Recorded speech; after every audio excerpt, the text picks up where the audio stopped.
Get the hammer again. Good evening, everybody. This is Tuesday, the September the 8th, 2020, work session for the Board of Mayor and Aldermen. We are limiting physical access in the meeting room due to current limitations on public gatherings. Accommodations have been made to ensure that the public is able to participate in the meeting. The public may participate in the following ways. Watch the meeting on Franklin TV or City of Franklin website. Watch the live stream through the City of Franklin Facebook and YouTube accounts. You can actually call into a conference meeting at 1-312-626-6799, meeting ID 969-2972-3559 with a passcode of 478644. Callers will be unmuted and given an opportunity to comment during the meeting at specific times. Limited viewing will be available in the lobby of City Hall to watch the live video. The public may email comments and questions prior to 4:30 on the day of the meeting to recorder at franklintn.gov to be read aloud. The city YouTube site is www.youtube.com/user/City of Franklin. The Facebook Live site is www.facebook.com/City of Franklin, and the city website is www.franklintn.gov/Franklin TV. We'll now call the meeting to order, and I'll call the roll. Alderman Barnhill. Alderman Martin. Alderman Bransford. Present. Alderman Speedy. Present. Alderman Berger. Present. Alderman Blanton. Here. Alderman Peterson. Here. And finally, the Vice Mayor McClendon. Here. Absolutely. I show that we have full attendance tonight. We'll now go to item 1, which is consideration resolution 2020-163, a resolution declaring the Board of Mayor and Alderman members shall meet on September 8th, 2020 for work session and conduct its essential business by electronic means rather than being required to gather a quorum of members physically present in the same location because it's necessary to protect the health, safety, and welfare of Tennesseans in the light of the COVID-19 outbreak. Is there a motion? Move for approval. Second. Thank you, Alderman Burgers. Thank you, Alderman Barnhill. Is there any discussion? Ready to vote? Alderman Barnhill, how do you vote? Yes. Alderman Martin.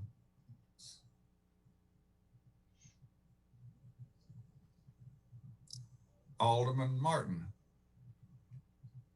Yes. Raise your hand. Oh, there we go. Alderman Bransford. Yes. Alderman Speedy. Yes. Alderman Berger. Yes. Alderman Blanton. Yes. Alderman Peterson. Yes. And the Vice Mayor. Yes.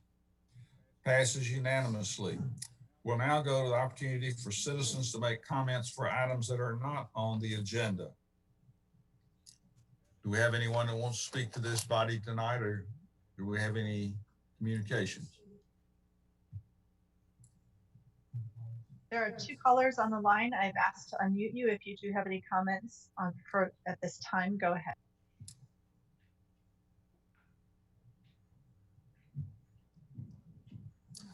There are no citizen comments. We'll close that comment period. We'll now move on to item number 2, which is consideration of ordinance 2019-57, ordinance to rezone 1,520 acres from plan district and detached residential district to plan PD 2.26 per 250,000 district for the property located south of Highway 96 and west of Boyd Mill Pike. And if it's okay, we'll also consider item 3 simultaneously with that, which has to do with a revised development plan for the West Haven PUD subdivision. Who's going to talk about this? I am Mayor. Amy? Good. Yeah, so let me give you a brief description of the rezoning and the development plan. The rezoning request is to increase the unit count and to reduce the commercial square footage within this PUD. It is a decrease from 500,000 square feet of commercial space to 250,000 square feet of commercial space. The residential unit count is an increase to 3,441 units. Currently, it is at 2,750 units. This rezoning and development plan adds 7 acres of land to the easternmost limits of the PUD. In general, there are no major changes to the west side of this PUD. And the east side, which now shows what development they intend to build, is in keeping with the design themes of the west side. There's a couple things about the plan to note. They are requesting a flexibility in their unit types of 20%. They're essentially requesting that they can flex within their entitlements 20% between the different building types, single family versus townhome, before they have to come back for a development plan revision. And also the plan that is attached to this staff report does not show a complete build out of their entitlements. So just keep that in mind, that while they're requesting a maximum, that's what it is. It's a maximum. It's not what's shown on the plan today. And I'd be happy to answer any questions.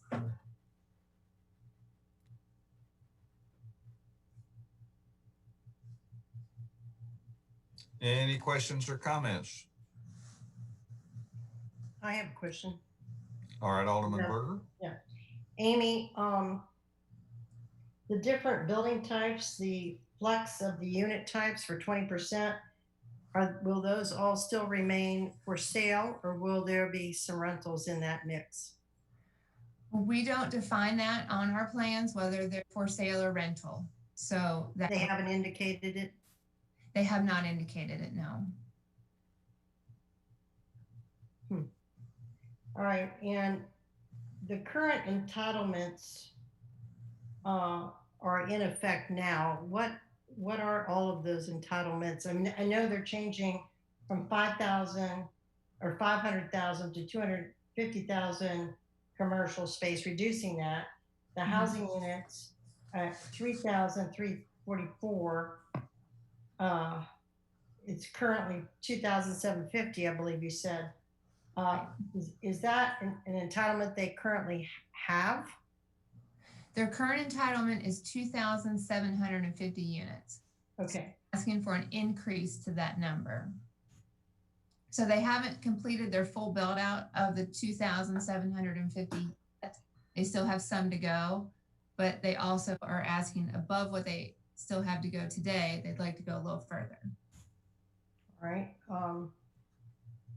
And I think part of that is, they don't have, on their current plan, they don't show a plan for the east side of the future Mac Hatcher. So a lot of those that new unit count will be on the east side of the Mac Hatcher extension. Okay, so you're telling me that most of those units right now, that's an increase of 594. So that total increase of 594, most of those are on the east side? Yes, I believe it's around 400, although the applicant is on the line. He can correct me if I'm speaking out of turn, if I got that. If it is 400, that leaves at 194 left. Yeah, I'm just curious of who's on the line. This is Ben Krakatoa Southern Land Company. I'll be happy to clarify, Alderman. Hey, Ben, thank you. Yes. Hey, sure. Currently, we're showing no residential entitlements on the east side, as Amy said, on the east side. That, in our current plan, the plans that you have before you, will be 416 on the east side of Mac Hatcher, and those will all be age restricted. And your question prior about rental versus ownership, we envision only about 130 to 150 of those being in an independent living facility. All of those will be rental. Everything else, as of our current plans now, everything else will be for sale.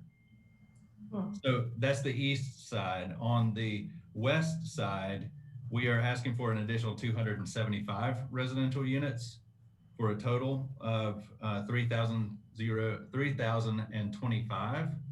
So the breakdown is 275 additional units on the west side and 416 on the east side, which breaks down to about roughly 2/3 on the east and 1/3 on the west. All right, so 416 on the east side. That's correct. pretty much age restricted, no kids, no school impact, That's correct. smaller traffic. Very low disturbance. traffic impact, for sure. All right, so that pretty well sums up the east side. How do you see the west side with the 275 going? Would that be single family? It is a mix of single family and it is basically equally distributed between the south and west undeveloped sides. We have three major areas. One that's directly adjacent to, if you think of behind Kroger at the intersection of 96 and Mac Hatcher, that's one undeveloped area there. And then two undeveloped areas, one on the south and one on the west. The increase in residential units are distributed amongst those three areas. And it is basically, Alderman Berger, the right sizing of the neighborhood into, we're planning on developing basically exactly the mix of units, sizes, types, designs that we have now in West Haven and applying it to those undeveloped areas. Whereas in the current concept plan, there are large lots in those areas that we feel do not meet the market today. Yeah, I was interested in what you looked like for the market on those units. Okay, thank you for clarifying those. Thank you. Any other questions or comments on items 1 or rather 2 or 3? Mayor, One. Yeah. Go ahead, Klein.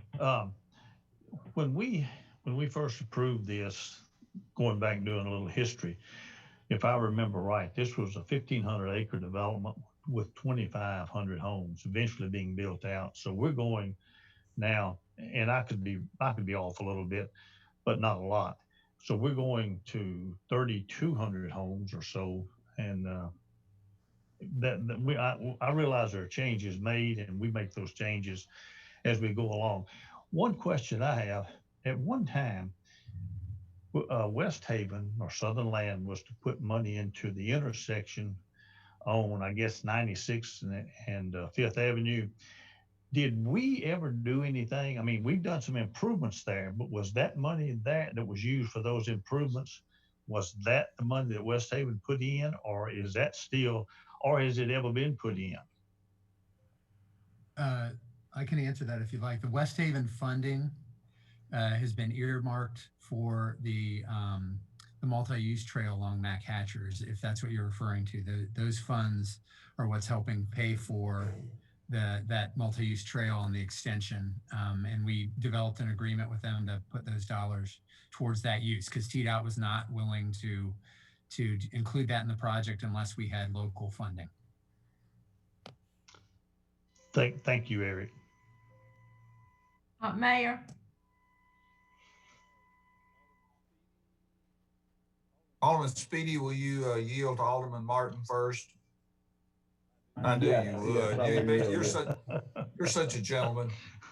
Go ahead, Alderman Martin. You owe one to Alderman Speedy. I owe him one. All right. I will support this. Southern Land has spent months and months and months working with homeowners and trying to meet their requests. One of the things that they have done is to remove the gas station from the premises. I personally think that's a terrible mistake. I think the time is going to come when people that live in West Haven are going to say, why on earth is there not a filling station in this area? One was on the plans when they first designed West Haven on Front Street, and it was not put in because they didn't think it might be appropriate.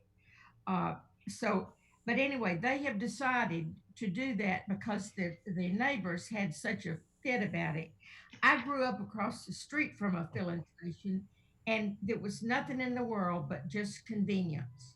And I think the time is going to come when they're going to decide that they want one. So I hope you're going to leave that in the plan down the road, Ben, at some point, because I think it's a mistake to absolutely remove it with all of those people out there and all of those cars. but I will support the development. Thank you. All right, Alderman Speedy. Great. Ben, I saw where obviously you're removing 250,000 commercial square feet, but you're adding the residential. Did I see somewhere where that will actually reduce the traffic counts by 20 to 25%? And then kind of my follow-up question, just for an FYI for me, is with the change in the mix of commercial and residential, how does that affect maybe existing road impact fees that we've had, or does that not change anything? I believe I can answer your first question. As to your second question, I'm not the right person to answer that question, but we can get the information to you for sure. Yes, from a bottom line perspective, our traffic report states that the original entitlements that were approved, the 2,750 residential units and 500,000 square feet commercial, as opposed to what we are proposing now, 3,441 residential units and 250,000 square feet of commercial. What we are proposing now is a reduction of 23% of total trips, and that the total volume of the trips generated by West Haven, and that all of the intersections that are studied, all of the ingress and egress intersections perform at an acceptable level. And that traffic study was reviewed and vetted through your city staff as well. Mayor, I have a question.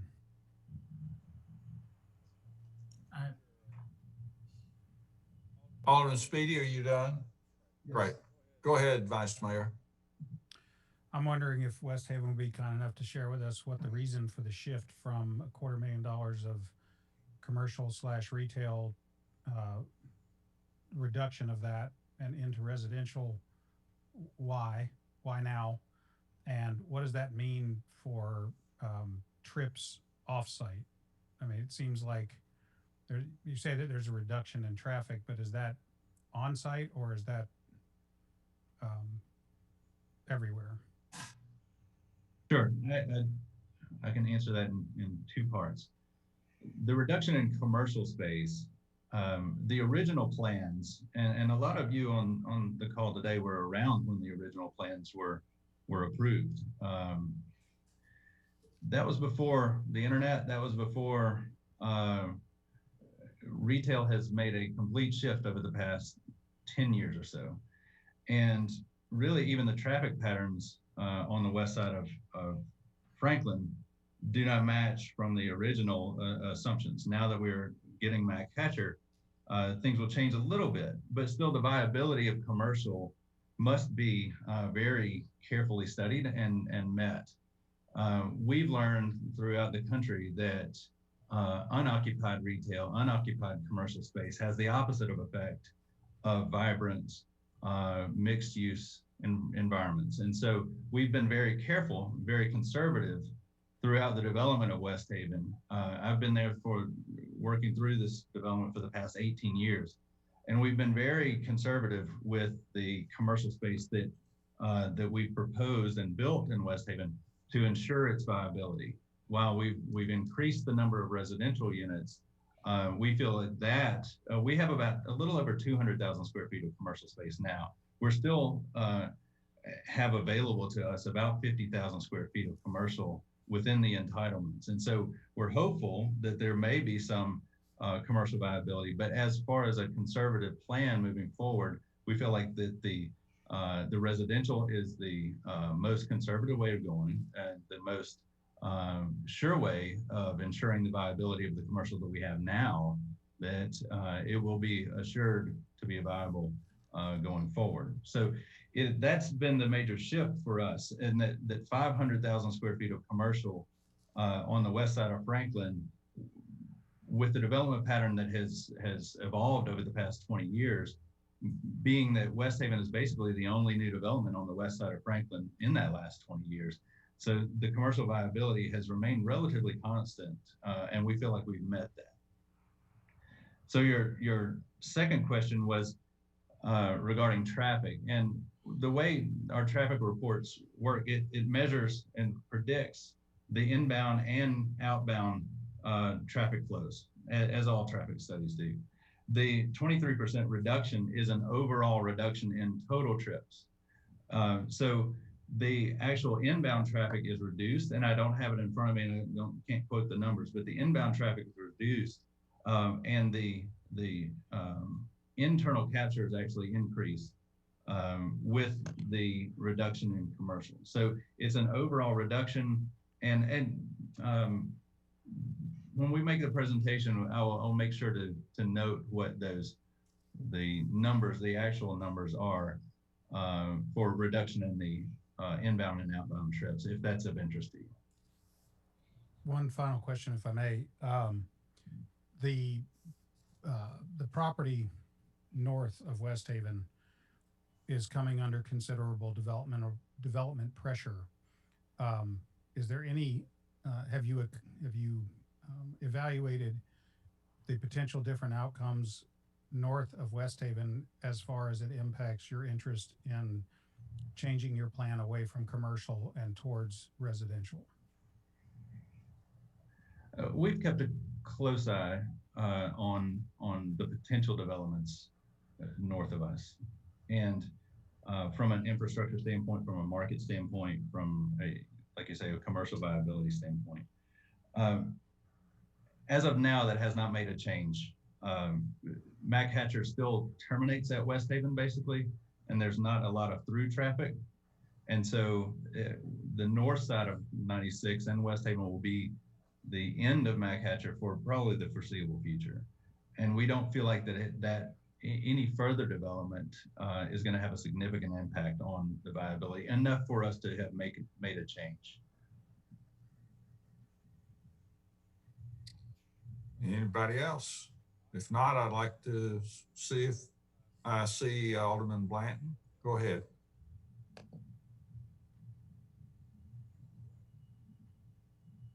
Support this, but and I think it was pretty bold for Margaret, obviously, because this is her ward, but I agree. The gas station, I think it's that whole mentality of you don't want what you don't have, and when you don't have the opportunity to have it, it's missed. I think, you know, there is another gas station up the road on Downs Boulevard, but when you're talking about convenience, and that's what West Haven is all about, I think it's a missed opportunity, especially with Mac Hatcher being right there. And I also think that, and again, this may not be appropriate, but because of the fact that that's, you know, Jewel property that was sold, this was one of the things that they were supposed to be able to implement down the road with some sort of development on that last parcel. And Ben, you may need to clarify what I'm saying, but I think it's not right, and I do think it's a missed opportunity. Our thinking, you're exactly right, and our thinking, and Alderman Martin and I have had plenty of discussions about this, but you're right in that there are also several gas stations inbound towards town on 96. Our thinking is that the traffic pattern will change, and the majority of people going to Cool Springs and 65 will take Mac Hatcher, and to go inbound on 96 and then come back out to get onto Mac Hatcher is inconvenient for one, but also it adds more traffic on 96 that we didn't feel was appropriate. And that has been our thinking. And to jog everybody's memory just a little bit, in the original approved development plans for West Haven back from 2003, we had a gas station in the plan. It was actually on Front Street, and which we felt like that's probably not the best spot for it. We felt like that this inbound right-hand side on Townsend Boulevard right there off of Mac Hatcher was a very good spot. However, the residents of West Haven voiced significant concerns with it, and we to reiterate, we have pulled it from the plans for now. Okay, if it's okay with everybody, we'll go to 3 callers that are on the line, and I'll allow 2 minutes each. The callers have been requested to unmute. If you have any comments, go ahead.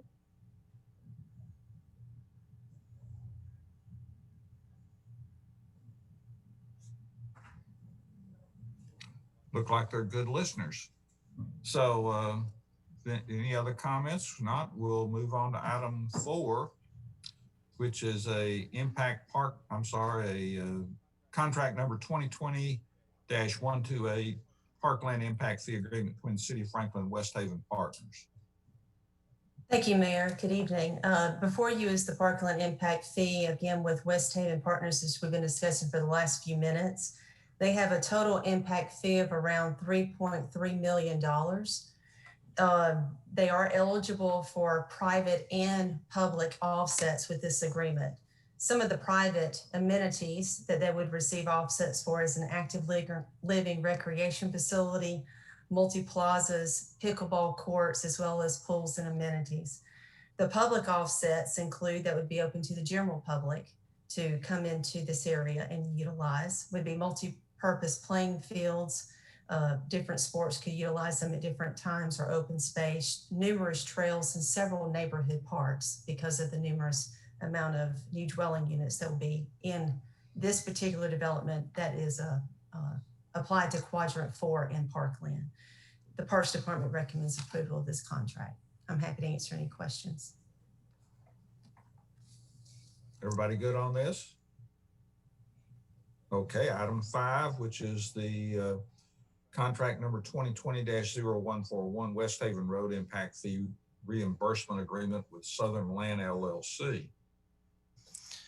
So as Mr. Crenshaw just said, that the traffic impact study did show that all the intersections met our level of service requirements.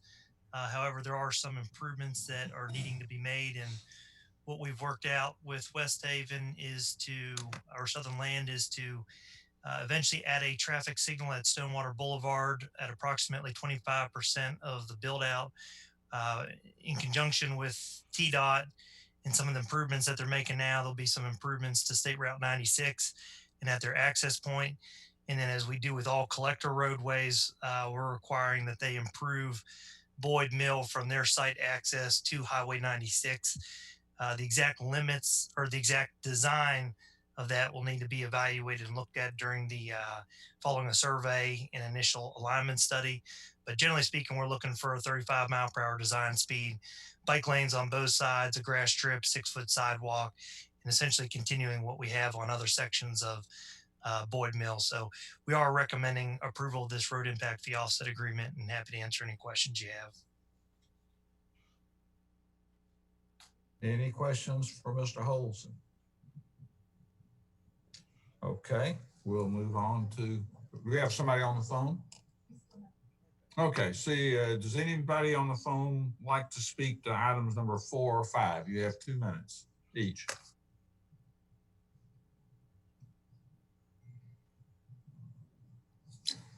Seeing no comments, we'll move on to item 6, which is resolution 2020-172, a resolution providing next steps related to the road network and our future land uses in the West Sanitary Sewer Basin in the western part of the city of Franklin within the city's urban growth boundary north of Highway 96 West.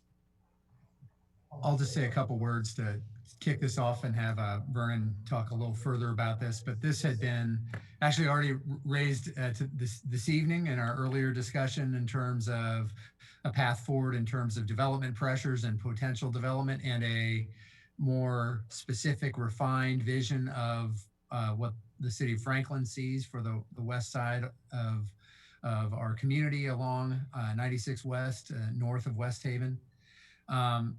And this is what I spoke about last meeting when Alderman Martin questioned where this was headed. And this is a resolution for you to provide some direction for staff work and community discussions going forward. So I'll have Vernon walk through what those options are, and we'll be glad to take any questions and participate in any discussion you like with this topic. So Vernon, take it away. Thank you, Eric. Good evening, Mayor and Aldermen. In this particular resolution, it's likely that I've been in conversation with several of the property owners or their representatives over the last several weeks. And it's evident in those conversations that the property owners are not all aligned with their expectations for the future of their property. However, there seems to be some consensus that they do want to preserve their right to develop it or pass it on to their siblings or children at some point in the future. And that brings us to the three options in this resolution that we heard from our previous discussion. One being removing Old Charlotte, a collector road, from our major transportation plan. The second option being allowing the development on the CPS property to proceed with the alignment that Mr. Gamble had shared earlier.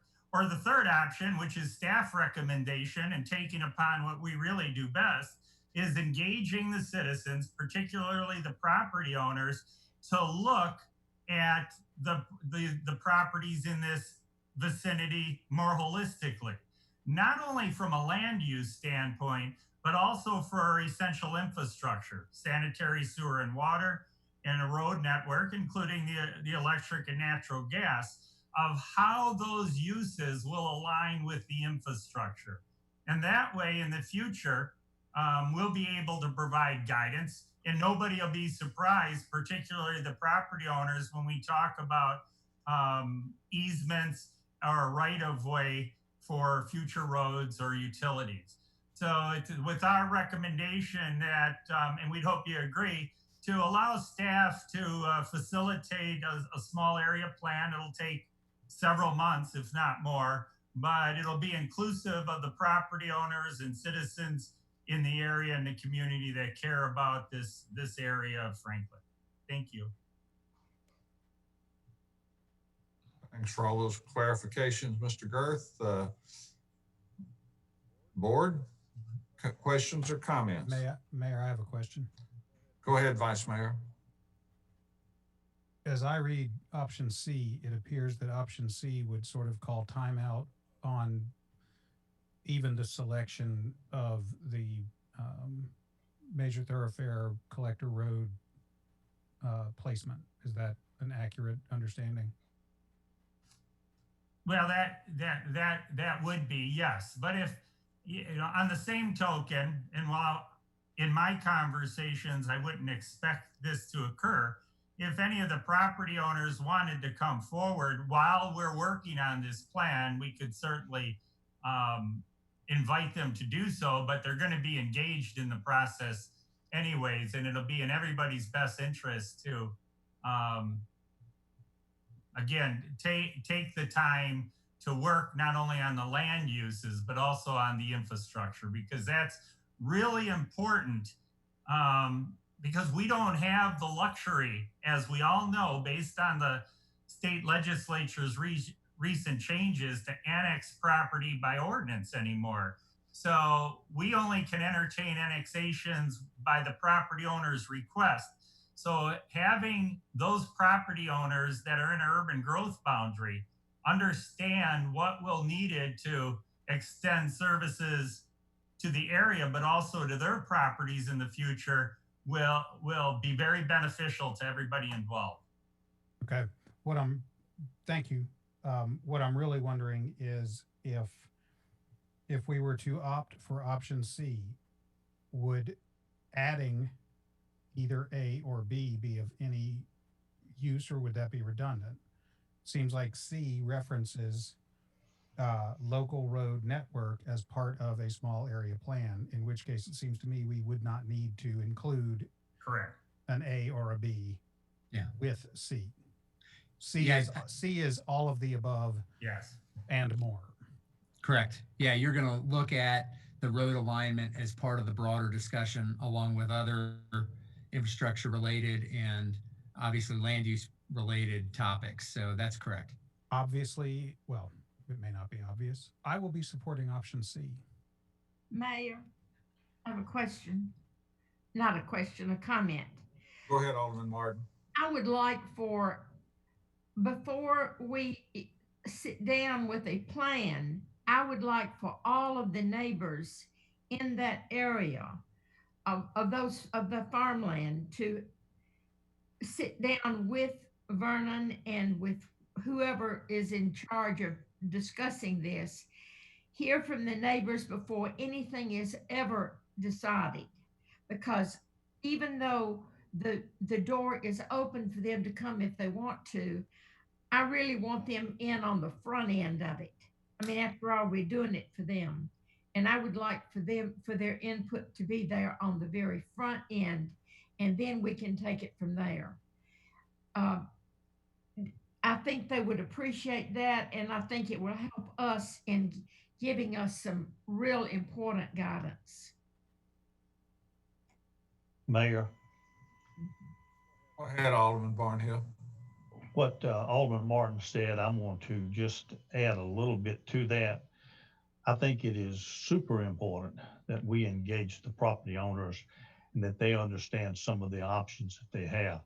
I know we've got petitions flying around and we've got protect this and protect that, but it's going to be really difficult, I think, to do some of the overlay requests and all the other things that's going on to the properties and ignore property owners who own the property, their request, and I'd like to see us make sure, absolutely make sure, that the property owners, and I think we probably will, are engaged early on in this process. So I applaud Vernon. I think he did reference the fact that certainly right now, not all those property owners are in line with what's being requested out there. Mayor, Go ahead, Alderman Blanton. just continue down the line to agree with what's been presented. I think that as this is developed, I know personally, I've had a couple of meetings with some people that were affected by this, who I understood that their position was something that was probably a little bit different. Well, I won't say totally opposite, but different. So I do think it's important. And I also want to clarify that when we talk about the property owners that stand to be annexed by their own volition, we also need to include the Gentrys who are right outside of that opportunity, because that's where a lot of this community concern has come from. And I also want it to be known that since this ball started getting rolling, I know for me personally, I think you all felt it as well, that Bowman was catching a lot of heat, that this was our decision to change the landscape of that area.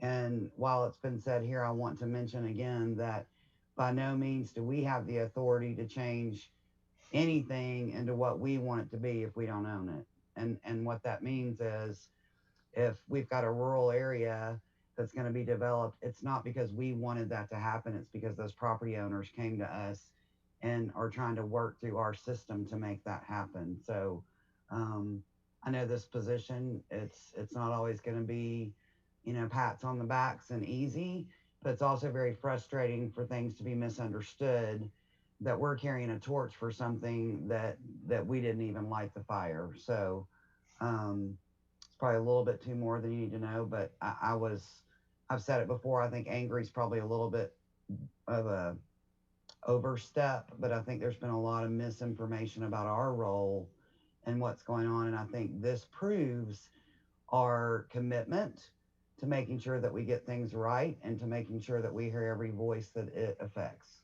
So thank you, Vernon, and the planning staff for helping us do this right.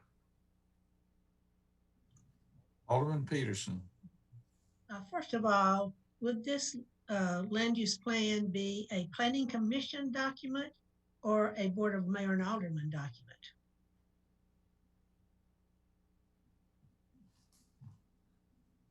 It would be ultimately voted on by the planning commission.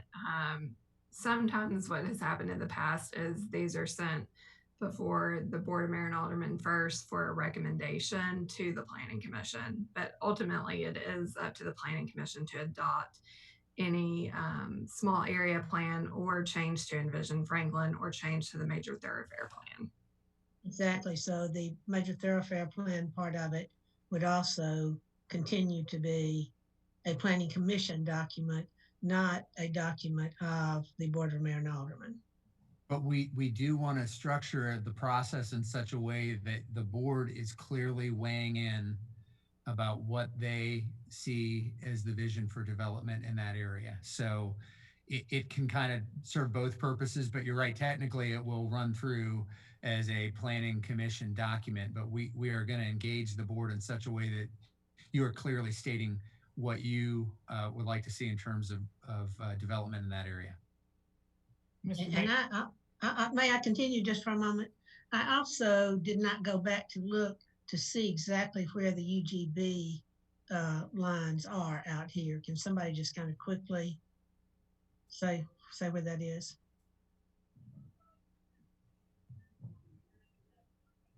It pretty much follows the area of the floodplain around the Harpeth there. So I'm looking at the map behind me. Okay.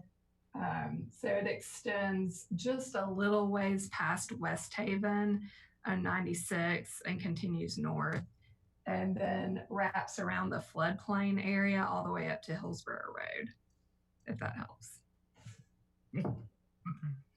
Mr. Mayor.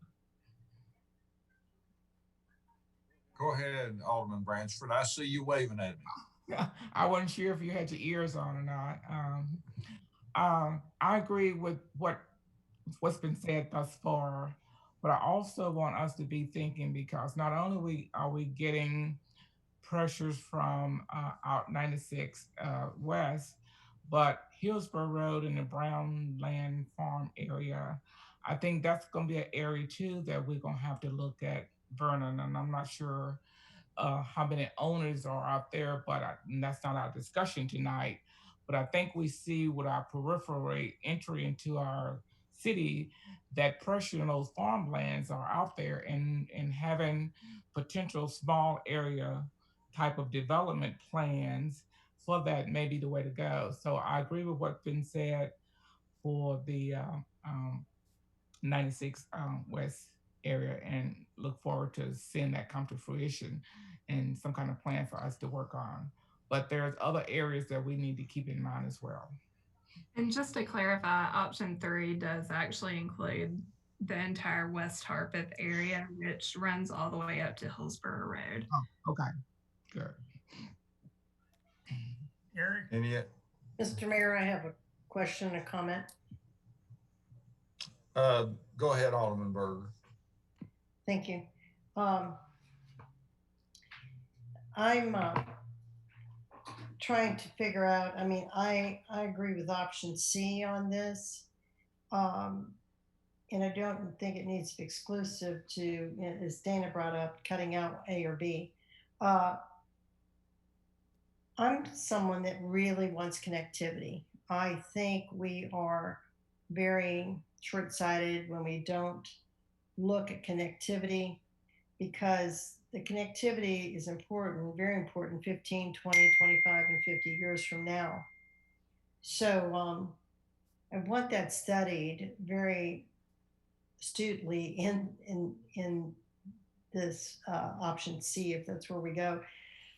I think that at the same time, I'm also very concerned with the land out there north of 96, and question if indeed a road even needs to be put there. So I've got a lot of concerns with that.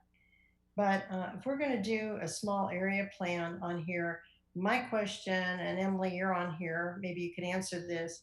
Will you be engaging? I had talked about, you know, when we get out to these urban growth boundaries and we're right next to the end of the urban growth boundary and getting into the rural areas, we need to be thinking smarter. We need to be planning a better plan. And I had referenced rural by design and a couple other things that are out there that communities are doing to incorporate when they build in a rural area, so it's just not becoming more suburban, but it really blends into the rural areas. And I think this is an area, I think I have an area over in my ward over here by Taproot as well, that deserves that kind of development. And I think we're getting a little short-sighted, not on any particular person or group here.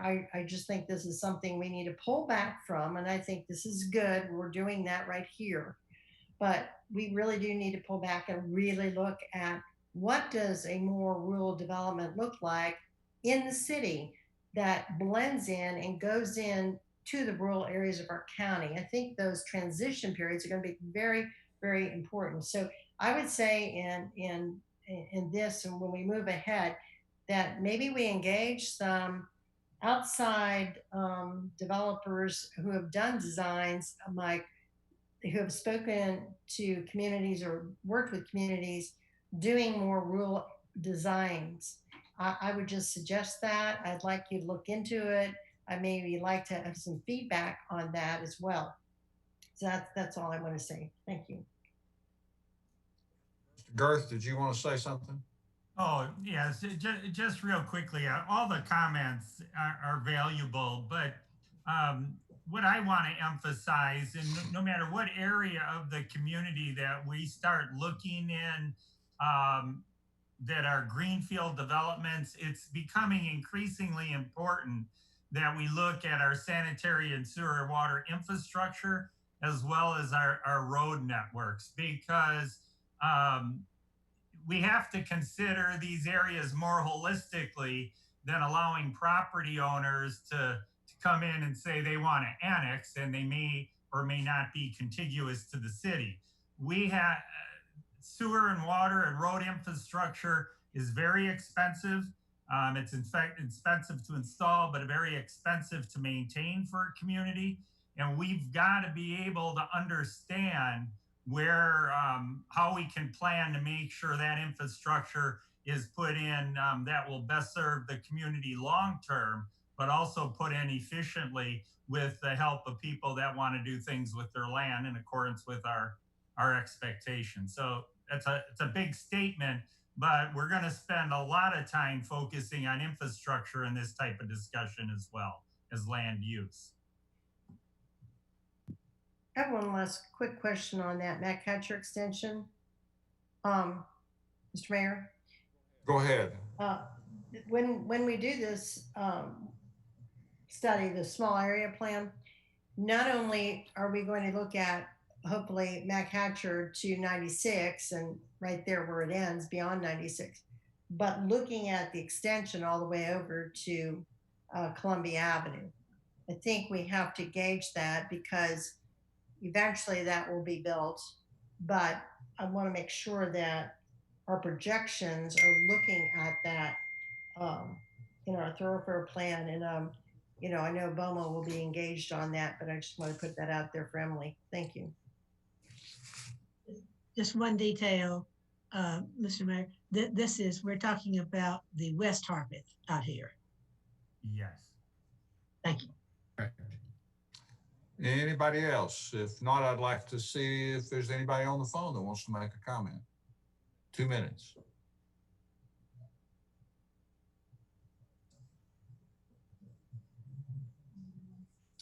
Nobody's wanting to speak on that. So is it okay now? We've got given good direction, and can we go to number 7, if that's okay? Which is an update on the bulk leaf collection.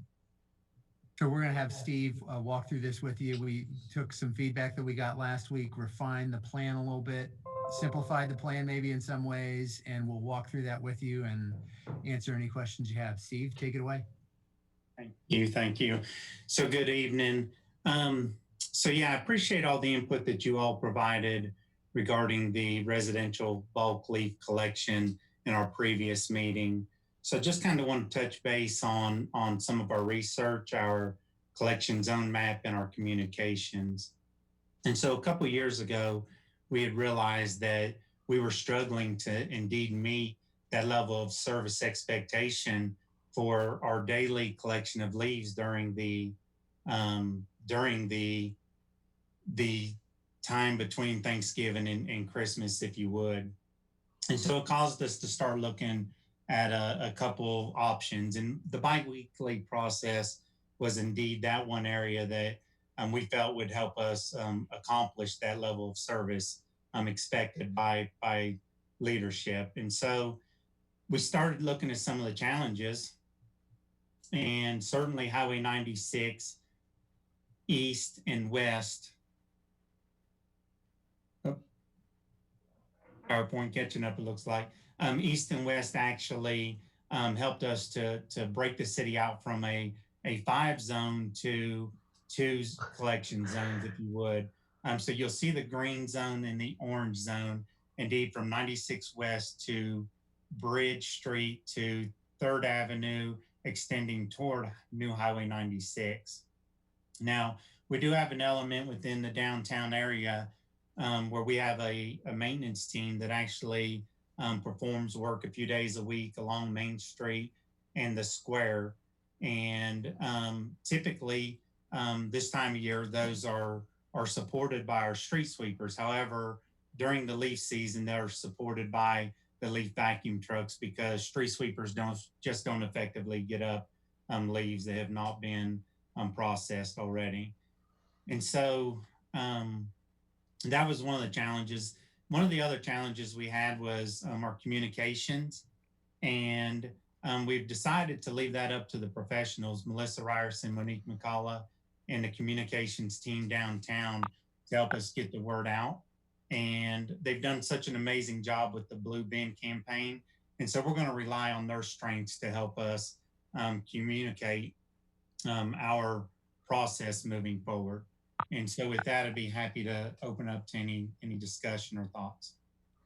Let me just make one or two comments on this. So we've sort of simplified it with the north and south regions, if you will. And, what we'll do, downtown may be impacted some, as Steve referenced, and when there are needs for additional leaf pickup to deal with what might be clogging storm drains or those sort of issues, we'll come back in and do additional pickup as needed. But this is the base schedule, where basically every other week there'll be collection 6 times throughout the year, throughout the leaf collection season in all of our neighborhoods. And then, as Steve said, downtown may have occasional need for additional, and plus our landscape crew that works through those public areas that we maintain in that more commercial district will use the leaf pickup as needed. But feel that addresses it. And we're also going to use neighborhood signs like we do when we alter sanitation services, like waste pickup. We'll put those signs out to say when that week is. And so we'll use that around different areas to help neighborhoods know when their leaf collection time is coming up, along with using some of the other media avenues. So I hope that helps. We're glad to answer any questions. We do appreciate the feedback we received 2 weeks ago. This would kick off October 26th is when pickup starts. But with your comfort level, we'll start getting the information out and gear up on the communication side here shortly.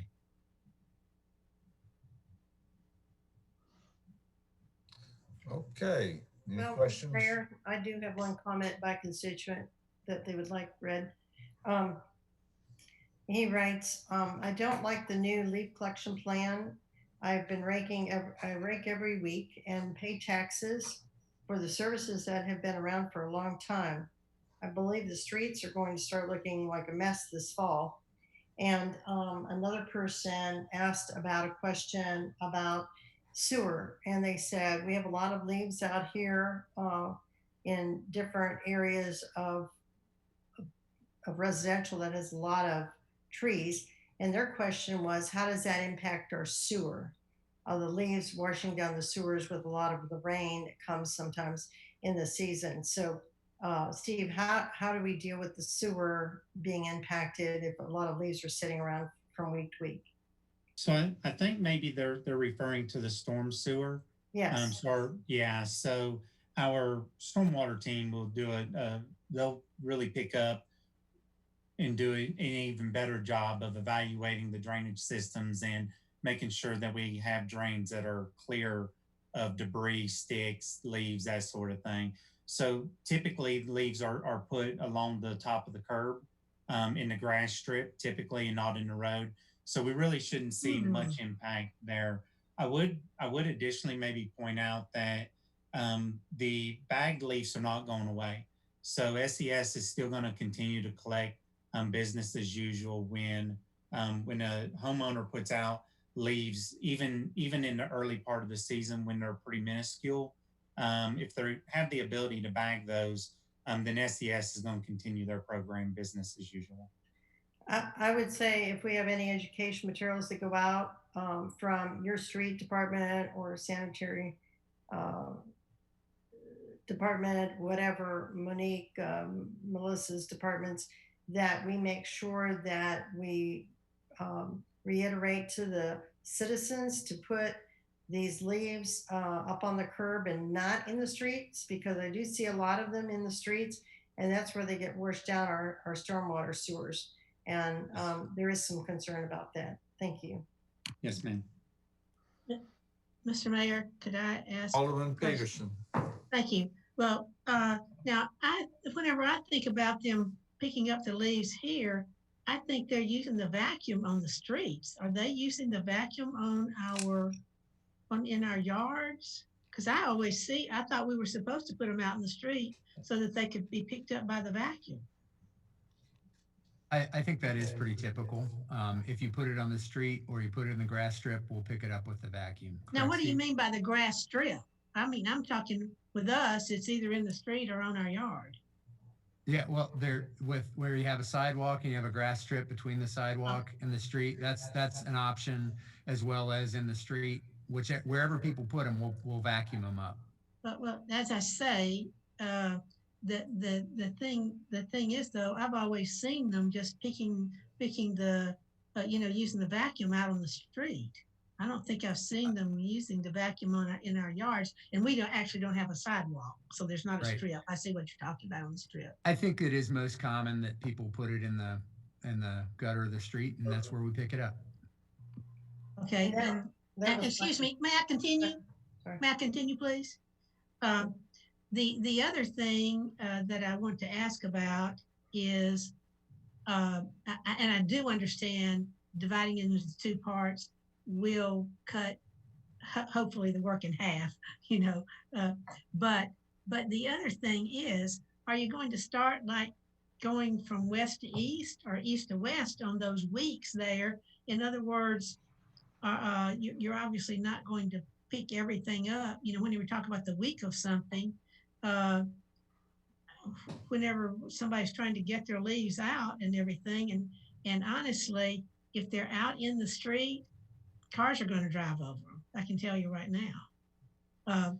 So how would that work on, whenever you're talking about like the orange zone week, where will you start and where will you end? Are you going to start in the ends and go to the middle, or how's that going to work? So our team has actually already met with the routing folks over at SES, and we're trying to even fine tune how that process might look to avoid all the trash trucks on their day of pickup typically. Oh dear, I hadn't even thought about that. But so the biweekly collection actually helps us with that process. It gets us away from the trash trucks easier than our current process. Good, but for the people that are trying to get their leaves out, and you've got the week there, they're going to have to be there on the Monday because they don't know whether you're coming Monday, Tuesday, Wednesday, Thursday, or Friday. At this point, yes. I mean, down the line, we may look at a more tailored approach with routing, but we're not to that point yet, but that's something we are looking at as a longer term approach. Thank you. Yeah, Mr. Mayor, I did have a question. Go ahead, Alderman Berger. Yeah, I just want to go back to that then, because I do see the leaves in the street. And I do want to go back to that again, that I think it would be very difficult, Steve and Eric, to monitor how that impacts our stormwater sewer, but people do put them in the street. I see them put them between the curb and the sidewalk, and on people's, in Ann's case, where there's no sidewalk, and they put them in their yard. So I I don't know how that impacts our stormwater sewer system, but I would think that it would. And does it? I don't know how the past was handled. I don't know what kind of impact we had in the past. I would be curious. Anyway, I don't really need an answer to that as long as you can handle that and figure out that it won't clog up our sewers or have a greater impact on them. Thanks. Yeah, if I may, Alderman Burr, we run into those issues in the past already in terms of leaves over the storm drains. The stormwater crews go out and monitor pre and post storm events to see if we have issues or potentially may have issues. But we currently experience these problems. One of the things that Steve and I have talked about is to make sure that we're very clear as to where the leaves are to be placed. And was a reference to the grass strip and Alderman Peterson where she doesn't have a grass strip. We want the leaves in the yard, just at the edge of the roadway where we can pick them up. So, or in the grass strip itself. So that's, Eric, did I misspeak there? I can't hear you. I'm sorry. I think the vast majority of people put them in the street. We just have to deal with that. I mean, we can try to educate people, but I think most of them put it in the street. Our storm crews will need to continue to monitor, the drain areas. But I think realistically, you're going to continue to see quite a bit in the street. We will, yes. Okay, quick question. Doesn't the vacuum work better in the street than it does on the yard? The vacuum it's fine either way. It really doesn't impact our collection unless they're frozen, of course. Wet leaves impact that as well. But yeah, we're fine either way. We prefer them in the grass above the curb, but we'll take them any way y'all will get them to us. Okay, is anybody on the line that wants to speak to us about leaf collection?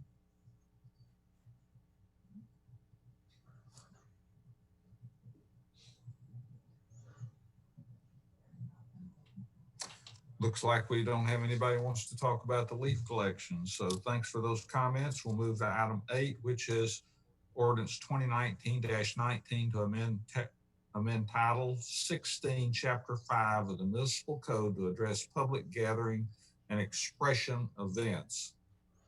Eric, if you'll start that off, and then I think we're going to have Shauna and Chief Faulkner both weigh in on this. Yeah, we'll walk through this. This is an important topic and one we talked about early in the year and that we're bringing back. We received some feedback from the board in January when we spoke about this. We got some citizen feedback, and we've also done some additional legal research, a lot of legal research that we still are using, but additional study of case law in particular that helps guide this. And plus, we have had experience with a number of public gatherings and demonstrations or public expression events in recent months. So we pulled that all together to share with you an approach to adopting in our ordinance some specific guidance around those types of events. And let me just say up front, we view our responsibility as an important one, a solemn responsibility to provide for the constitutional rights of our citizens to peaceably assemble and to exercise their free speech rights. And public spaces, and especially the public square, tends to be where that happens. And so these regulations deal with the use of public property for public expression. And so what we have here for you tonight is a very thoroughly researched in terms of what case law tells us is acceptable, not acceptable around what our role is.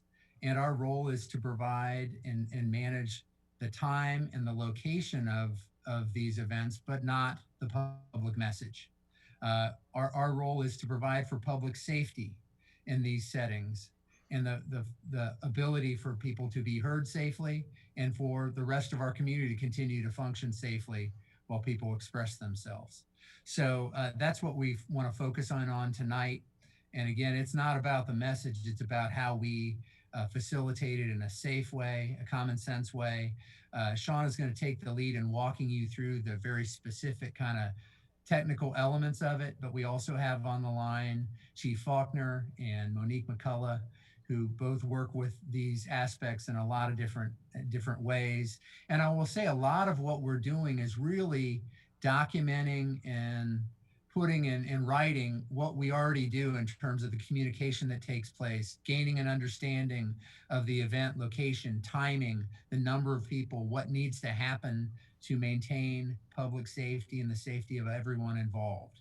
And so what we're really trying to focus in on too is making sure that's documented and clear to the public, to the community about how we handle those, that it's not just something that happens, but they're not quite sure how, that it can be clearly described in our ordinance as well. So a lot of this is memorializing what we have done for many years and working with various groups that want to express themselves in public spaces. So I'll hand it off to Shauna to walk you through. She's got a presentation that's got a lot of good information for you to consider as we look at this proposed ordinance. Shauna, take it away. Okay, I'm going to share my screen in just a second, but I really feel like what I'm about to share with you is everything Eric just said, but with case law backing it up, because he's right. What we do and what we've been doing is exactly what we can do and what we're legally able to do. And I'm just going to see how I can share my screen here. All right, can you guys see that? All right. Here we go. So while I'm talking, you're going to see on the PowerPoint a lot of cases that are cited. I'm not going to talk specifically about the cases. I'm going to talk about the premise of the case. If you want to have the case or want me to follow up with you about it, I'm happy to do that. They're cited and you're welcome to follow up on it as well. So what we did, we brought this to you guys before COVID hit. And we talked about it and we listened to everything that you said. And then we listened to what the citizens said about our draft and how we could make it maybe better.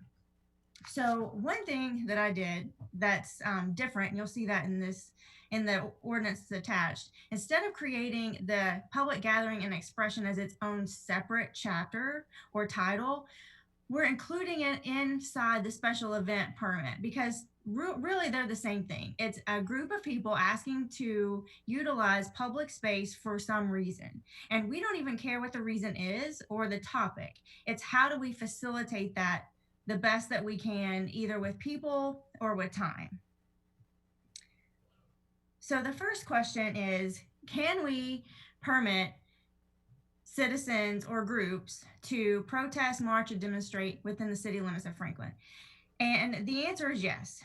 The First Amendment does limit the government's ability to regulate speech in public forums, but it doesn't guarantee a right to express oneself at all times and places or in any manner that may be desired.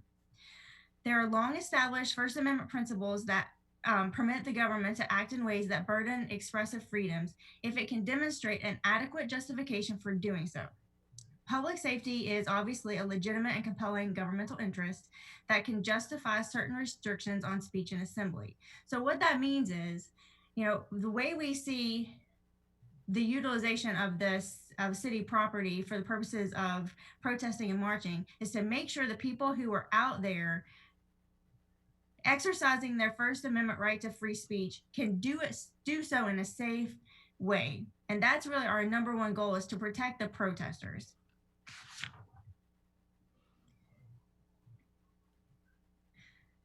So then the next question is, how can you do it?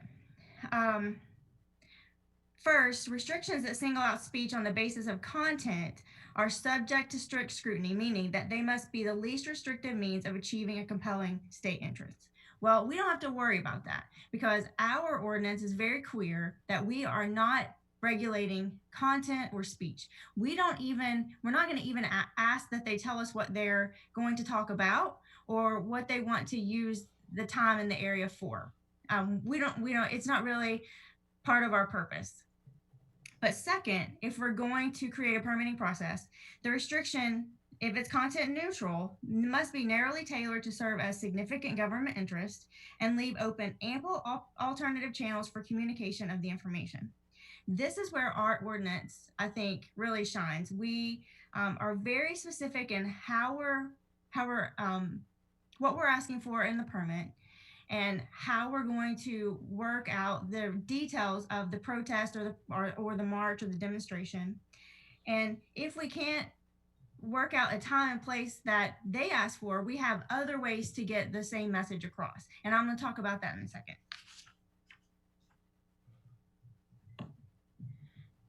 So I thought it was important to add a purpose to this particular section, to kind of set forth why we think permitting protests and demonstrations is important. So the city supports, this is our purpose, and I hope you agree. And if you don't, please let me know, what words you'd like to change, but this is what I believe the city's purpose is. The city supports community gatherings, demonstrations, and assemblies. The purpose of this chapter is to promote public safety and welfare, to provide the city with a minimum amount of time to logistically accommodate requests for special events, public gathering and expression events, and temporary street closures, to assure that the First Amendment rights of those who wish to peacefully participate in special events and public gathering and expression events on city public property are preserved and protected, to coordinate multiple uses of limited space, to ensure the streets and sidewalks remain safe and accessible, and to assure reasonable access to public property by other community members not involved in the requested events. Donna, may I ask a question, Mr. Mayor, or is this not the time? I'm happy to answer as we go. Yeah, that's fine. Go ahead on, French. So does this mean this evening, if I want to leave my house, go down to the square, hold up a sign, and maybe probably by myself, and expressing some thought or some belief or whatever, that would be a problem for the city of Franklin? We're going to get to that in a second. I'll talk to you about the specifics of when a permit's required and when it's not. But under your scenario, you would be perfectly fine to go outside with your sign and protest by yourself right now. Okay. So let's let Shauna get all the way through it, because I think a lot of those questions are going to be answered. So the purpose that I just shared with you was the purpose of the whole chapter. And this purpose is specific to the public gathering and expression event permit. And its purpose is to, it's intended to facilitate the safe exercise of our First Amendment right to ensure the city provides protection to all those who wish to exercise those rights. The city supports these events in our community, and we have developed the following regulations for groups wishing to gather in the city to enable the city to provide a safe environment for participants, bystanders, and the community. So one of the first things we kind of talked about last time we were together about this was fees. There's quite a bit of case law about fees. But I think the biggest point about this is the Supreme Court has held that speech cannot be financially burdened on the content-based grounds. And of cities that have decided to issue a fee for permits, almost all of them have been litigated. And I guess, there's really, I don't see a legal reason why you would want to issue a fee for a public permit. And so this ordinance does not. It does not require a fee for public gathering or expression events. However, it does continue the fee for special events. But of course, those are bigger and usually, financially gainful to the people that are having them. So what's in the application? Governments must be able to insist that applicants provide relevant information, but it must serve a valid government interest. So obviously maintaining a point of contact is a good question to ask a permittee. These requirements are usually uncontroversial and rarely generate litigation, but the First Amendment limits these types of information that applicants can be forced to disclose or to receive a permit. And one example is asking a permittee or an applicant, have you ever committed a crime or have you ever been found guilty to have committed a crime? We can't ask that. So there are certain things that certainly can't be asked, and that's one good example. But the city's ordinance requests applicant information, specifically what the applicant is asking to do, where they want to do it, what type of items they plan to bring. And specifically, are they planning to bring amplification, any sort of signs, and are they planning on bringing food?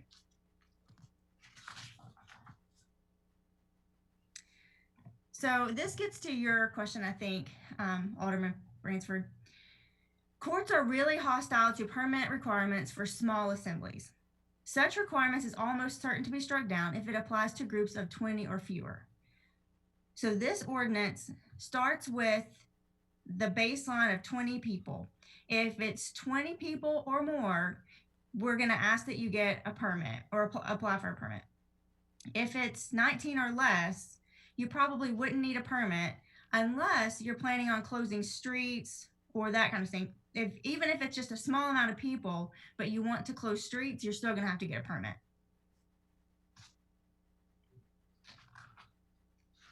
So timing for applications. Now this is significantly different than the last time we were together. We found some case law that talks about how much of advance notice do applicants give for permit application requests. And courts have consistently rejected advance registration longer than 2 days. There's a case that said that they struck down a 5-day advance notice requirement, and that's what we had in our previous draft. So this ordinance provides for an application to be filed at least 48 hours in advance of the event. Now, I will say, of the people that have requested to protest, even though they didn't have to, there's no permit right now, they've been having protests and they've been communicating with us. They're usually giving us between a week to 2 week lead time. So that's really helpful to us, but all that they would have to do is 2 days.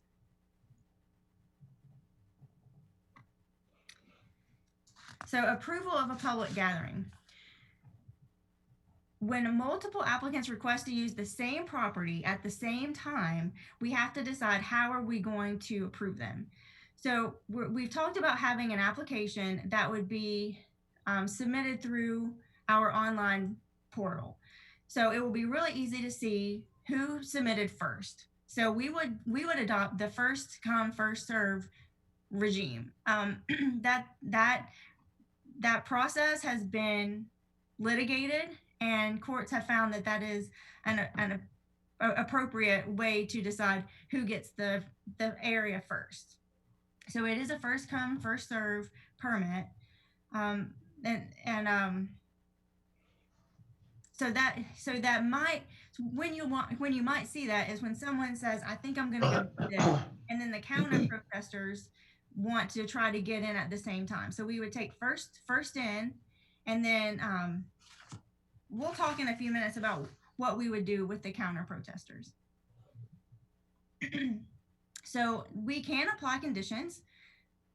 There is a case that talks about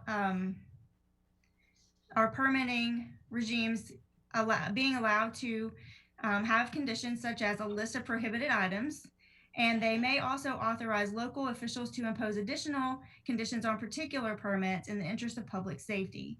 But again, they have to be time, place, and manner restrictions and nothing more than that. But if those restrictions are violated, that would allow for us to revoke the permit and cancel the event. So what's really important, and there's a lot of case law about this too, the requirements and conditions can't just apply to the permittees. It has to apply to all attendees. So if what we're saying is you can't bring food to the event, then we can't have counter protesters or bystanders pull up with coolers and stand there. It has to apply to everyone, all equally. Otherwise, it really does infringe on the person whose First Amendment right is trying to exercise. So our ordinance will contain the following possible conditions: change of location, and you would see a change of location if that event space was already being requested, or if we can't accommodate it. If someone said they wanted to have 1,000 people in the square, we can't accommodate that. So we would have to ask that they move to someplace else. Change in time.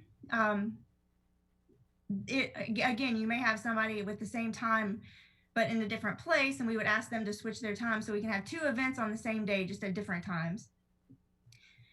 We can ask that certain items or personnel be present. We could ask that they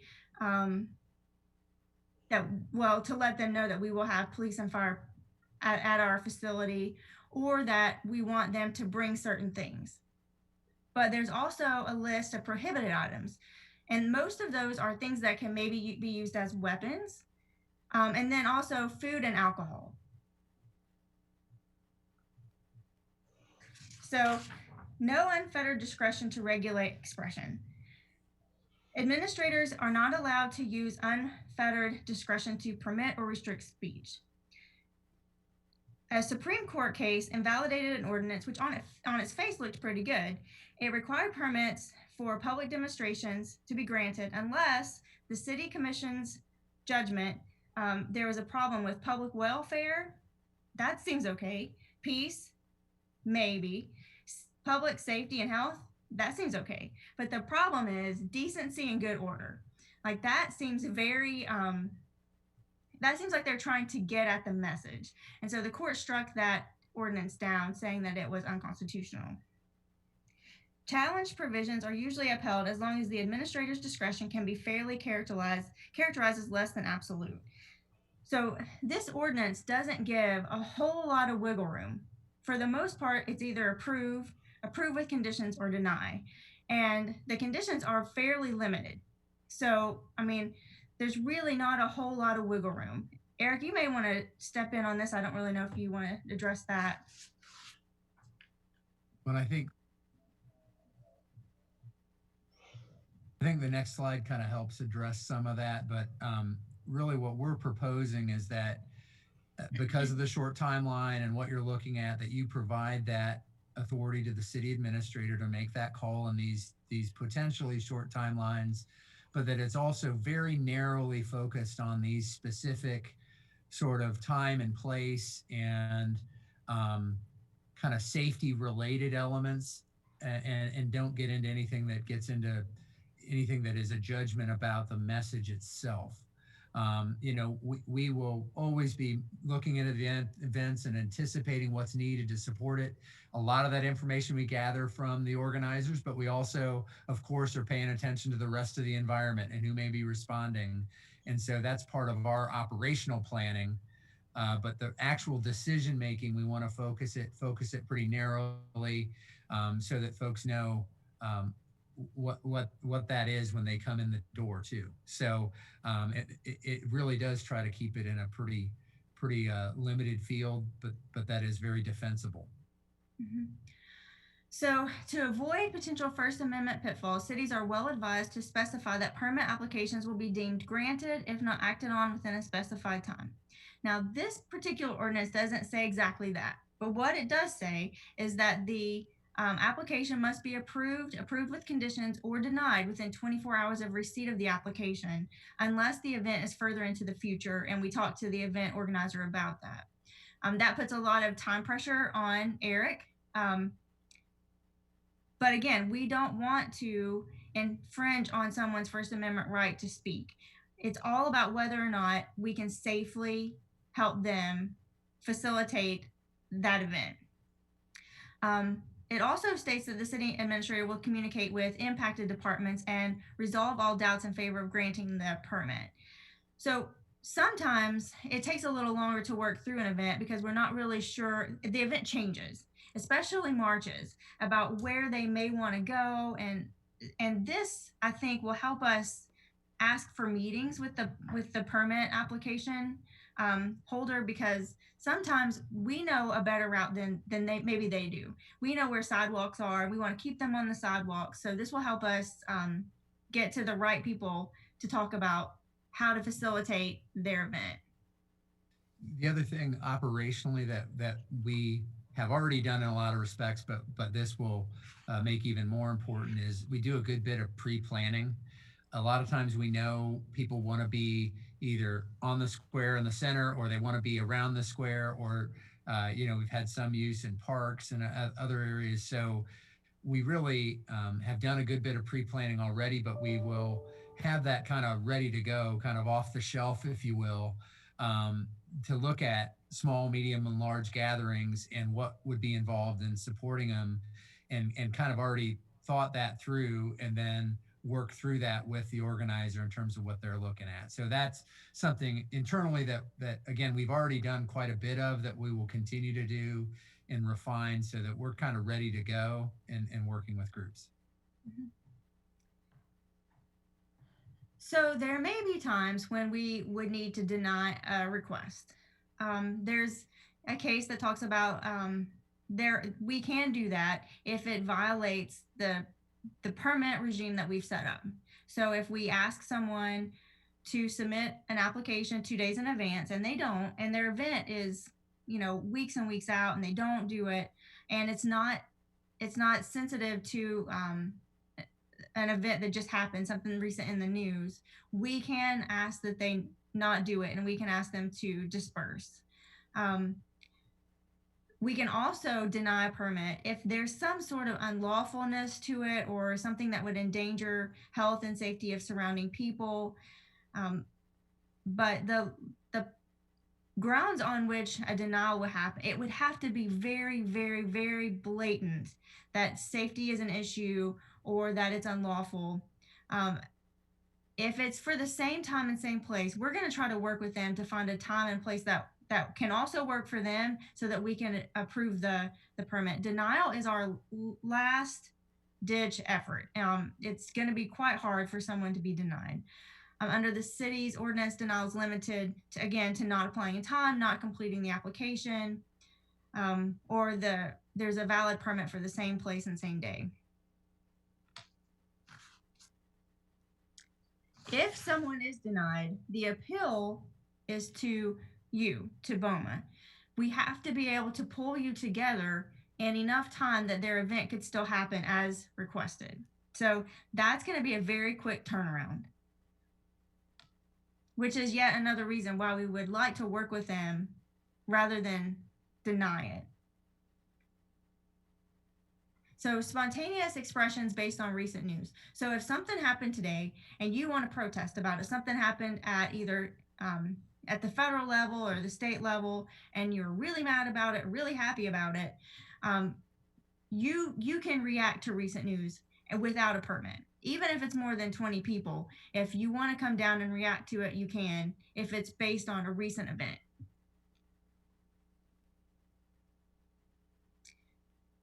So there are times when we might have to revoke a permit, and that would only be if they weren't truthful on the application or something's come up to show that something's happening, an unsafe situation's happening. But it can also be revoked at the actual event if there's some sort of weather or other safety issues. Mostly weather. I think if you saw like a tornado warning, we might ask them to reschedule. So this one's kind of a big deal. Disruption of a permittee's speech. There's a Sixth Circuit case, which is our circuit, that kind of talks about this. Well, let me just read to you. The court held that before removing a speaker due to safety concerns, the police must first make bona fide efforts to protect the speaker from the crowd's hostility by other less restrictive means. The court made clear that silencing a speaker in this way will seldom, if ever, constitute the least restrictive means available. So what that means is if someone's about to say something and you know that there are counter protesters there and it's going to cause an issue, we can't stop the speech. The speech is going to happen. All we can do is try to protect the people speaking. So how do we do that? Especially if we know the topic is sensitive to a lot of people. One thing that we've kind of seen and case law protects is buffer zones and barricades. We may not always know that there's going to be a counter protest, but we can kind of guess based on what's being, what's going to be protested. So Eric had a really great idea of going ahead and always anticipating counter protesters and pre-selecting an area close by but separate from the permitted protest area. Again, the counter protesters should also have a permit. And if they don't, we can ask them to disperse, or we can put them, in some sort of pre-selected area so as not to disturb those that are protesting. If we don't do that, we are technically silencing the protesters if we don't control the counter protesters. And there's case law that definitely backs that up. So this is in that category of sort of that pre-planning component that every time we have one, whether it's needed or not, we've anticipated some area for counter protester location. So, because essentially when the group that's expressing themselves, they have been granted the ability to use whatever public area they have received a permit for. So that's their space for that period of time. And so if we have others that want to speak in a different message, then we will have designated ahead of time a place for that counter protest. If those folks want to use that same area, they can go through the same permit process. It just couldn't be at the same time. They would have to they go through the same process to get that space identified for their use. So it's just trying to anticipate and think through what would happen and provide a safe space for both those expressing themselves and others that may have a different message they want to convey. That's right. We have a duty to protect those that are exercising their First Amendment right from someone else silencing them. So that's all I have as it pertains to the public event and gathering ordinance. There is a few changes we made to the special event permit changes. I don't know if Monique wants to jump on and talk about these, or I can. Well, I can. After all that serious stuff, this is pretty easy. We just wanted to change the definition of small special events versus large special events. Right now, everything under or over 200 goes before the Board of Mayor and Alderman for a permit. Anything under 200, Eric can sign off on. We just wanted to change that number to 500 so that, the organizer, they would still go through the special events process and work with our special events team, but Eric would be able to sign off on events that are 500 or less. Mr. Mayor. I have a question as well. I'm going to stop sharing so that I can see you guys better and we can talk about it. And that last section that Monique talked about applies to the more traditional special events, not the public expression components that Shauna went through. Okay, I'm going to recognize Alderman Bransford and then Alderman Berger. Jonna, did I hear anything about my Second Amendment's right? Can I come to this, everything else approved? Can I come with my weapon?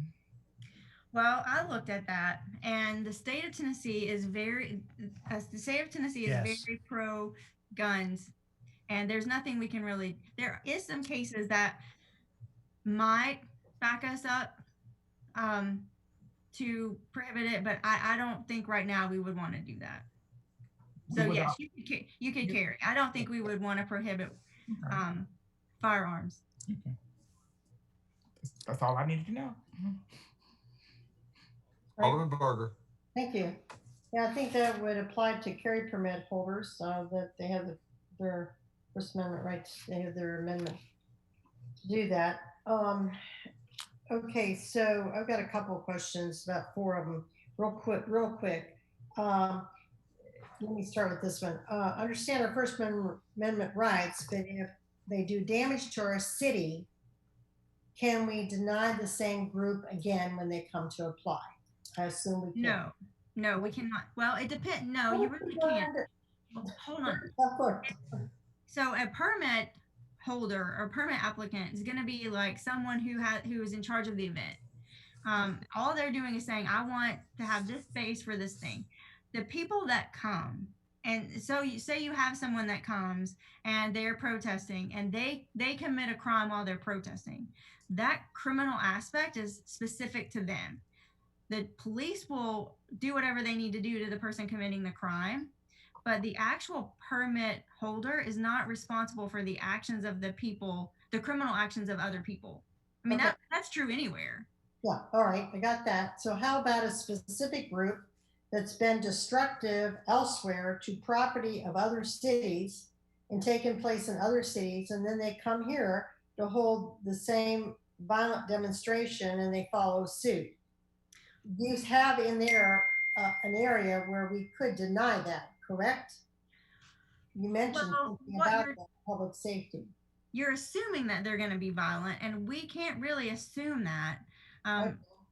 So, if that were to happen, if you were to have a similar situation like you just said, my advice would be you have to give them a permit to exercise their First Amendment right. You can't assume it then. Okay. And the other thing I would just add to that is we're granting a permit for the free expression, the freedom of expression. We're not granting a permit to act illegally or unlawfully.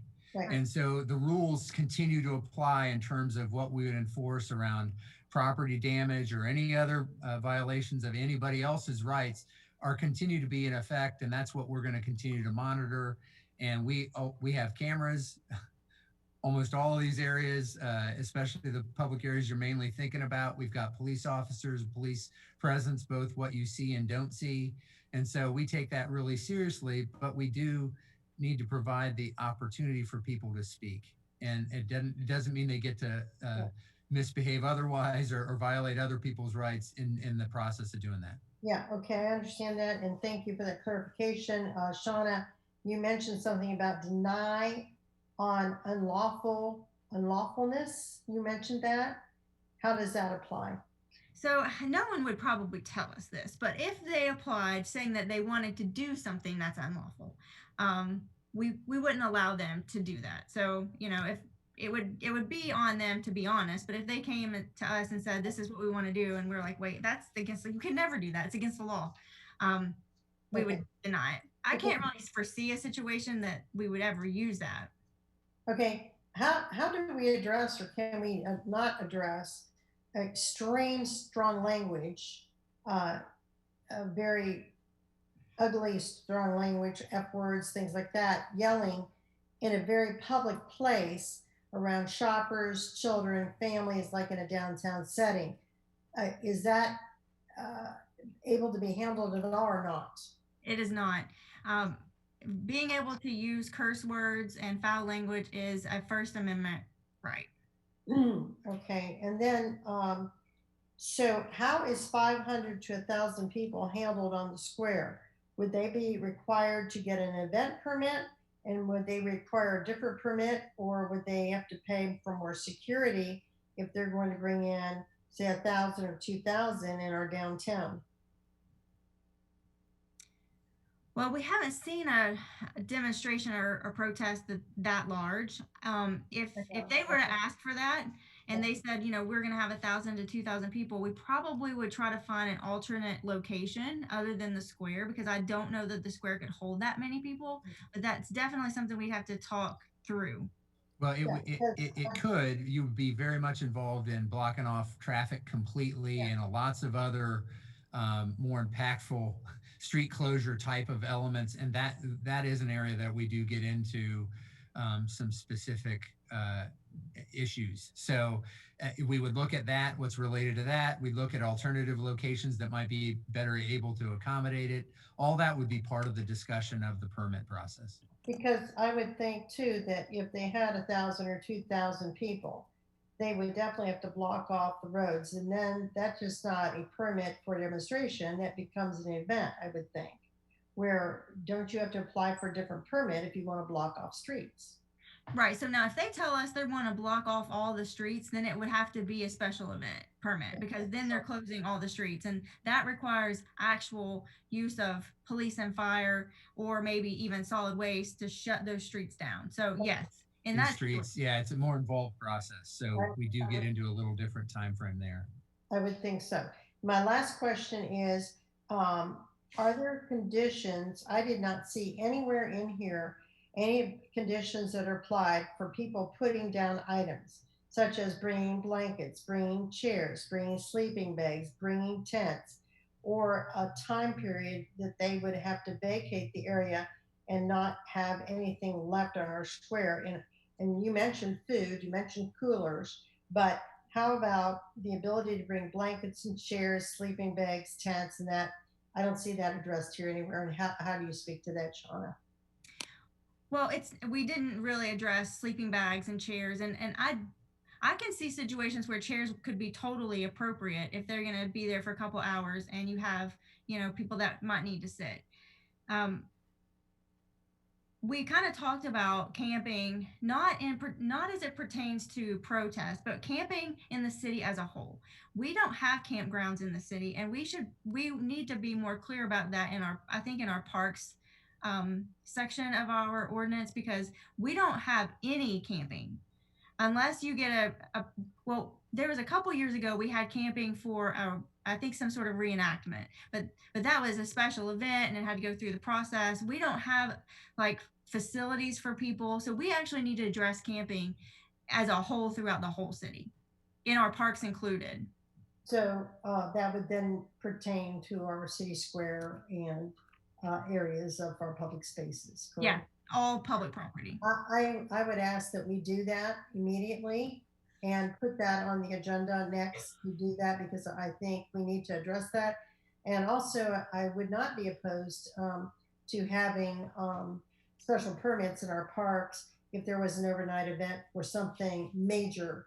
What if you wanted to have multiple Boy Scout troops to come and have an event at one of our parks and have a tent sleepover for one night because it's a special event? I think they ought to be able to be applied for in that vein. There would be probably stipulations on that. I think it should be rare. I don't think it should be a thing that could be easily applied for, but there should be, I would think there might be something we would be interested in seeing happen there if that ever came to be asked for. But that's it. That's all the questions I have. Thank you. I would go back to what Shauna said, though, but our parks aren't prepared such to allow overnight stays, So I'm not sure that we'd want to get into that. Anybody else want to make a comment? Let me just give Chief Faulkner and Monique an opportunity to make any other comment. I meant to do that at the end, just because they have a lot of experience. Monique chairs our special events team, and obviously Chief Faulkner works a lot with these two. I just want to make sure if they have anything else to add, that they get a chance to do that too.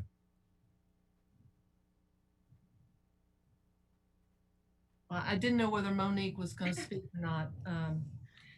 I think this would be very helpful to the Franklin Police Department. And, our job, we got the easy part. All we have to do is keep people safe, prevent property damage, and try to minimize any disruption to others who aren't involved in this. And we're very mindful of our business owners, our workers in the downtown area and in and around our parks, and our tourists and people who want to enjoy all of the wonderful things about our city.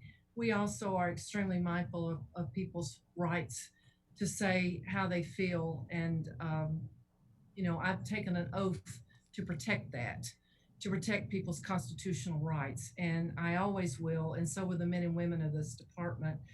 Shauna has done a wonderful job on this. She's worked very hard on this. And I appreciate her support and your support on trying to help us do a much more efficient job of managing these large gatherings. It tends to be sort of the thing of not just now, but probably the future. So we want to do an excellent job and continue to keep our city safe. So I appreciate the questions that I've heard tonight and the comments. Yeah, I agree with the chief. This, Shauna has put a lot of work into this, and I think it will help us be more efficient. Right now, we're talking, the people that we've dealt with have been fine so far. I think we've been lucky so far.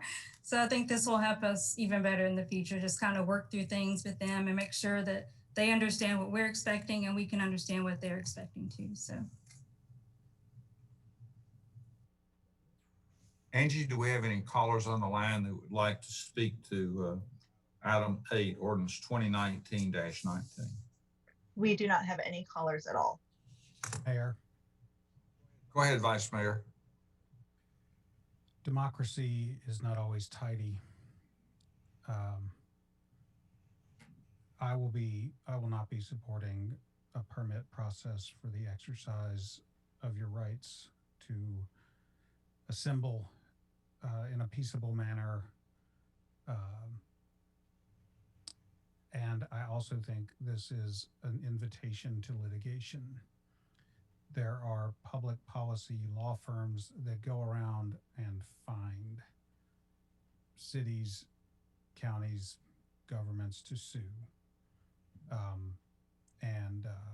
While I appreciate the work that Shauna and others have done to keep us on the safe side of that, I would just as soon have nothing for them to complain about, test, or otherwise litigate at all. So mainly because I think that democracy has to be what it is, but also because just pragmatically, I don't want to put a target on the city of Franklin for a test case brought by some professional plaintiff's firm, but mainly because I think the United States and state constitutions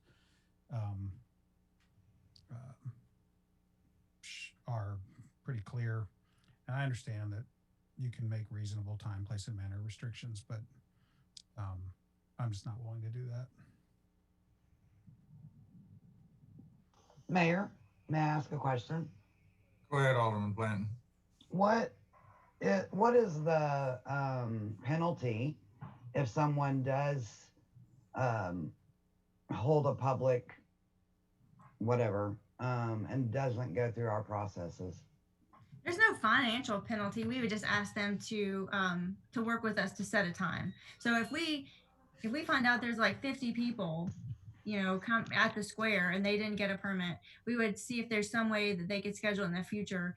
If it's not causing a huge disruption, we might not do anything. But the whole point is to let us know, to help us prepare. If you've got 50 people in the square, it's a big deal.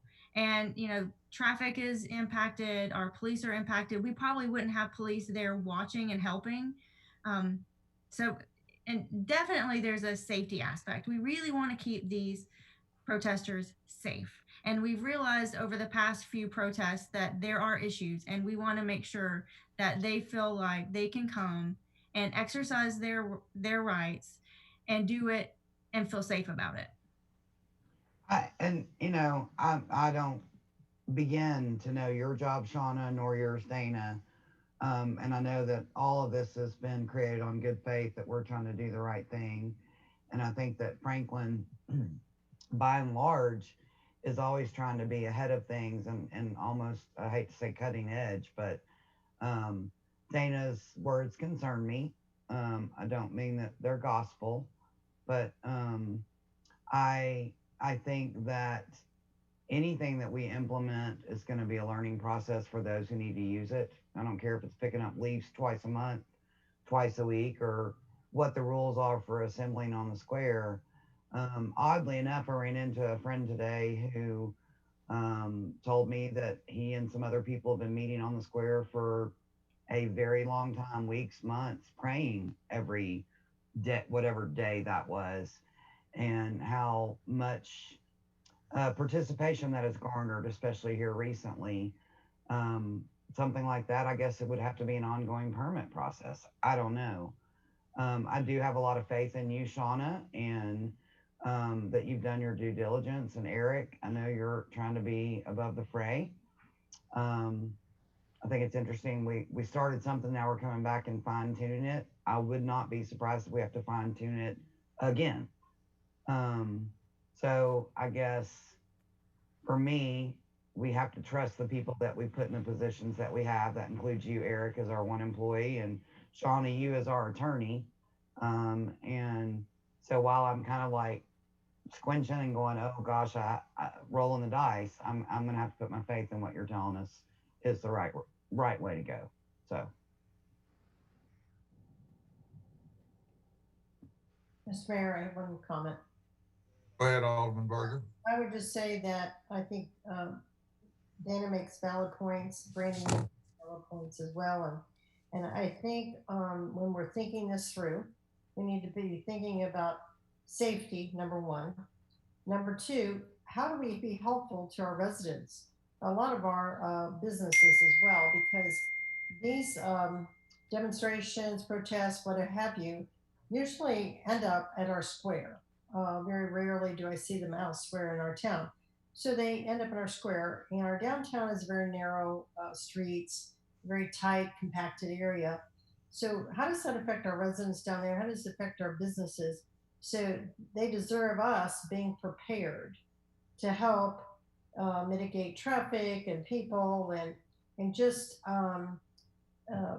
being there. And I agree with Dana, but at the same time, I think there is a responsibility here for safety. And we have people right here around this whole square doing business every day. So maybe we might look at taking and adding to those numbers rather than 20. We might want to make that 50 or something of that nature, and even up that if that is something we would want to even consider. That's my comments. Thank you. Mayor, one question, please. Go ahead, Alderman Barnhill. How do we say restrict the area at which they want to speak? In other words, I'm saying we're at the square. This we're in litigation. The UDC owns part of that. How would we require them to meet, say, at Pinkerton Park or Jim Warren Park or some other public area that belongs to the city? It doesn't necessarily have to be. Are you denying free speech if you deny them the particular area that they want to meet at? No, you can put time, place, and place restrictions on it, but I don't think you cannot have a rule that says we are never going to let people protest in the square. And then if you sometimes do and sometimes don't, it's going to be argued that you're picking certain speech over certain other speech. So public property is public property, and we're not really going to pick one and say this is the only place you can protest and nowhere else. Everybody wants to be in the square because people drive around it and they see it, they happen upon it. Well, Mr. Mayor, I will not be in support of this proposal. I think it should be just like our Second Amendment. You have the right to do it, and you don't need of course, you have to get your carrying permit, which is a way of being legal with the weapon. But in your home, you can have a weapon in your home. So I agree with Dana's premise of this is that it's messy, and Shauna, you're putting in some parameters that will kind of control and that's what I see is we are controlling under the auspice of safety, how, when, what, and how much, perhaps. And I think it makes it make it a little messy. So unless we do a major education campaign on this, it would be the talk of the town, it would be talk of the area, and those people who are looking to litigate will pose problems just for the litigation purposes. So I think, in my opinion, we are setting ourselves up for this attention. Not that anything we're proposing is wrong or not in good faith, but it's just not going to work in our current environment with our rights and our freedoms. That's where I stand right now. Well, I think we're about ready to, I'm going to recognize Alderman Martin as soon as I get through saying what I'm going to say. But I think Shauna and staff have done a great job of preparing this. And I'd like to emphasize that Shauna's put out there a lot of case law to support what her comments have been. And I would urge everybody to go back and review that presentation as they ponder over how they feel about it and what they think may need to be changed. I'm going to let Alderman Martin give her comment, and then we're going to shut down to get ready for the Board of Mayor and Alderman voting session. Well, I certainly didn't intend to say anything, but I tell you, after seeing all of these demonstrations on television and hearing everybody say, where in the world is the government for the city. Why are they allowing this? I think we owe it to our citizens to have something on the books that the police department can put their teeth in, at least have an umbrella over them to control some of it. And I'm not saying we're going to have it. I hope we don't. But I think we need to be concerned about it. I think we need to be on target. And I'm telling you, if these people don't like it and they want to take us to court, then so be it. But we owe it to our citizens to protect them and do everything we can to keep them safe. And I certainly will be supporting this, Shauna. And thank you and Monica and Monica. Monique. And We've changed her name. For your work with this, and I appreciate it, and I will stand behind you with it. Okay, the work session's over. We'll see you in just a few minutes for the Board of Mayor and Alderman session. So stay tuned.